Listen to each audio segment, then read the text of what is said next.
मौजूद है मुंबई के साकिनाका इलाके में और आज 17 दिसंबर के दिन एक खास कार्यक्रम का यहाँ आयोजन किया गया है। ये आयोजन बिस्मिल अशफाक फाउंडेशन की तरफ से किया गया है। आपको बता दें कि आज के दिन 17 दिसंबर के दिन क्रांतिकारियों के बलिदान दिवस को याद किया जा रहा है। इसी विषय पर आज यहाँ पर कार्यक्रम आयोजित किया गया है। मैं आपको बताना चाहूँगा कि 4 क्रांतिकारी राम प्रसाद बिस्मिल, अशफाकुल्लाह खान और ठाकुर राजेंद्र सिंह और इनके अलावा राजेंद्र लहिड़ी के बलिदान के दिवस के तौर पर आज का दिन मनाया जाता है और आज उनकी शहादत को याद किया जाता है। अंग्रेजी हुकूमत ने 1927 में इन चारों को सूली पर चढ़ा दिया था। भारत के अमर शहीद और प्रसिद्ध क्रांतिकारियों में से एक राजेंद्र नाथ लहिड़ी की 17 दिसंबर को पुण्यतिथि है। राजेंद्र नाथ लहिड़ी ने 9 अगस्त 1925 को लखनऊ के काकोरी रेलवे स्टेशन से छूटी 8 टाउन सहारनपुर एक्सप्रेस ट्रेन को चेन खींचकर रोका था और क्रांतिकारी बिस्मिल्लाह के नेतृत्व में अशफाकुल्लाह खां, चंद्रशेखर आज़ाद और 6 अन्य सहयोगियों की मदद से सरकारी खजाना लूटा था। अंग्रेज सरकार ने मुकदमा चलाकर राजेंद्र नाथ लहिड़ी, राम प्रसाद बिस्मिल, अशफाकुल्लाह खां को फांसी की सज़ा सुनाई थी। शहीद लहिड़ी को राष्ट्रभक्ति और साहस विरासत में मिली थी। मात्र 8 साल की उम्र में वो काशी से बंगाल अपने मामा के यहाँ आ गए थे और वहाँ सचिंद्र नाथ सान्याल के संपर्क में आने के बाद लहिड़ी ने राष्ट्रभक्ति की मिसाल पेश की। इसलिए क्रांतिकारियों ने उन्हें अपनी टोली में शामिल कर लिया। उनके देशभक्ति के इसी जज्बे को देखते हुए Hindustan socialist revolution army party के बनारस का प्रभारी उन्हें बनाया गया। वहीं बलिदानी जत्थों की गुप्त बैठक में वो बुलाए जाने लगे। उस समय क्रांतिकारियों के चल रहे आंदोलन को गति देने के लिए धन की व्यवस्था करनी थी। इसके लिए उन्होंने शाहजहांपुर में एक बैठक की और इस बैठक में अंग्रेजी सरकार के खजाने को लूटने की योजना बनाई गई, जिसे अंजाम देने के लिए 9 अगस्त 1925 की तारीख मुकर्रर की गई। अंग्रेजी सरकार के खजाने को लूटने के लिए राम प्रसाद बिस्मिल, अशफाकुल्लाह खान और ठाकुर रोशन सिंह समेत 19 अन्य क्रांतिकारियों के साथ धावा बोल दिया गया, जिसको लेकर फिरंगी हुकूमत ने सभी क्रांतिकारियों पर काकोरी षड्यंत्र कांड दिखाकर सशस्त्र युद्ध छेड़ने और खजाना लूटने का आरोप लगाते हुए अभियोग चलाया, जिस पर तानाशाह हुकूमत के इशारे पर लखनऊ की स्पेशल कोर्ट ने 6 अप्रैल 1927 को जलियांवाला बाग दिवस पर राम प्रसाद बिस्मिल, अशफाकुल्लाह खान और रोशन सिंह को एक साथ फांसी की सज़ा सुनाई। इसके बाद अवाम के गुस्से को देखते हुए लहिड़ी को गोंडा कारागार भेजकर 17 दिसंबर 1927 को फांसी दे दी गई। हमारे साथ मौजूद है बिस्मिल अशफाक फाउंडेशन के पदाधिकारी। हम उनसे जानते हैं कि आज के दिन जो कार्यक्रम का आयोजन किया गया उसका मुख्य उद्देश्य क्या था। देखिए, पिछले कई वर्षों से हम लोगों ने बिस्मिल अशफाक फाउंडेशन की स्थापना की और उसके ज़रिए कई सामाजिक कार्य करते रहे हैं और ख़ासकर हमारा जोर ये होता है हिंदुस्तान की संस्कृति में जो सबसे महत्वपूर्ण चीज़ है वो है सांप्रदायिक सौहार्द और यहाँ की गंगा जमुनी तहजीब। बात बहुत होती है लेकिन उस दिशा में काम कम किए जाते हैं। राजनेता अपनी रोटी सेकते हैं, अलग अलग दलों के सेकुलर नेता भी कहीं ना कहीं उस चीज़ को हवा देने का काम करते हैं जो सांप्रदायिक ताकतें चाहती हैं दोनों तरफ से।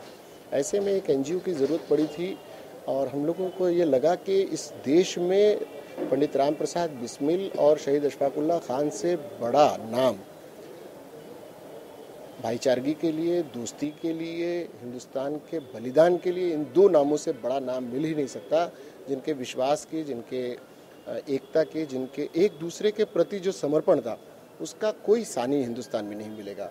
इसलिए हमने इन 2 लोगों को अपना आदर्श बनाते हुए और लोगों को संदेश देने की कोशिश की है कि इस देश में गंगा जमुनी तहजीब को बनाए रखने के लिए हमको इन दोनों के विचारों को जन जन तक पहुंचाने की ज़रूरत है।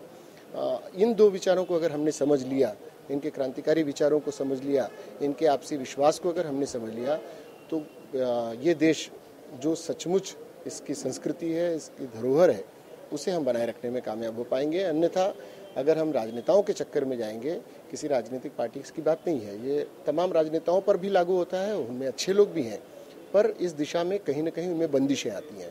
हमारे लिए ऐसी कोई बंदिश नहीं है। देख रहे हैं आप, हमने मंदिर में कार्यक्रम का आयोजन किया, हमने चर्च में किया, हमने स्कूल के प्रांगण में किया, हमने मदरसे के प्रांगण में किया। हम ऐसी जगहों पर करना चाहते हैं जहाँ से सचमुच में सांप्रदायिक सौहार्द की धाराएं बहती हों। तो हमारी ये कोशिश है कि जन जन तक। और दूसरी चीज़, ये दोनों स्वभाव से कवि थे, शायर थे, इसलिए शायरों के साथ दोनों हमारे साथ शायरों की ऐसी जोड़ी, ऐसी टीम हमारे साथ लगी होती है जो गली मोहल्लों में अगर हम करते हैं, 10 लोगों के बीच में करते हैं, तो जैसे आलम साहब हैं, लक्ष्मण शर्मा जी हैं, वासी साहब हैं, ऐसे कई लोग हैं, सागर त्रिपाठी जी थे, नज़र बिजनौरी साहब हैं, ऐसे कई मित्र हमारे जो इस महेश दुबे जी हैं आते हैं, क्योंकि कहीं ना कहीं कवि हृदय में प्रेम बसता है, तो हम इनके ज़रिए लोगों में जाते हैं।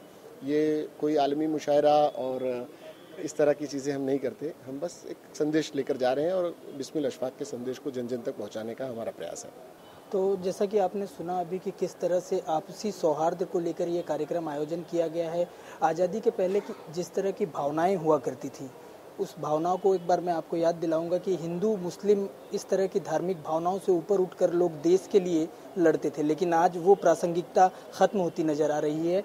तो इसी विषय पर आज का ये कार्यक्रम आयोजन किया गया है। बिस्मिल फाउंडेशन के माध्यम से पिछले 7-8 साल से सैयद सलमान जी ने इस कार्यक्रम का आयोजन किया।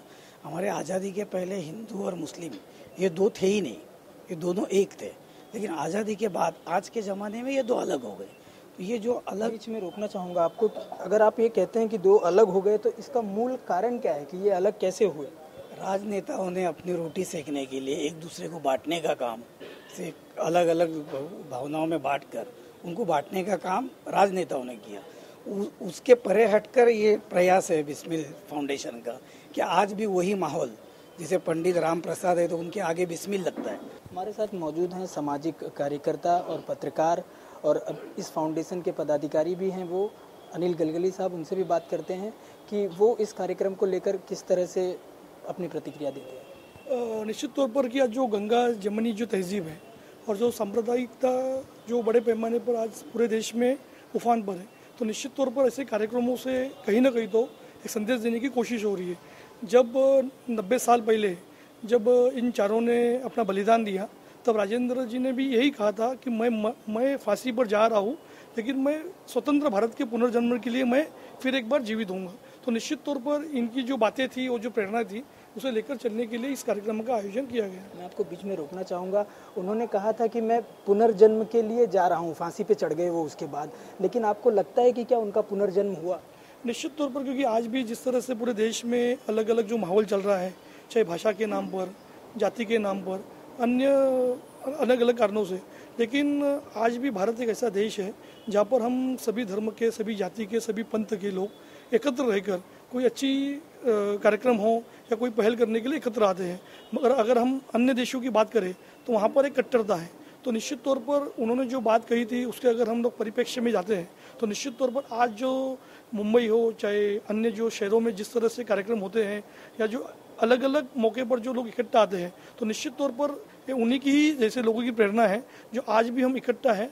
और जो भी सांप्रदायिक ताकतें हैं, जो भी भाषा के नाम पर और अन्य के नाम पर जो विवाद उत्पन्न करके समाज में खाई फैलाने की कोशिश करते हैं, तो उस पर राजेंद्र जी हो, बिस्मिल्लाह हो, असफाउल्लाह खान हो, उनके जो विचार उन्होंने 90 साल पहले फांसी के चढ़ते वक्त जो उन्होंने व्यक्त किए थे, उसे आज का युवा, आज की पीढ़ी अनुसरण कर रही है। आप शायर भी हैं और कवि भी हैं, तो मैं चाहूँगा कि आप किस नज़रिए से आज के इस दिन को देखते हैं और आप इस कार्यक्रम के माध्यम से लोगों को क्या संदेश देना चाहते हैं?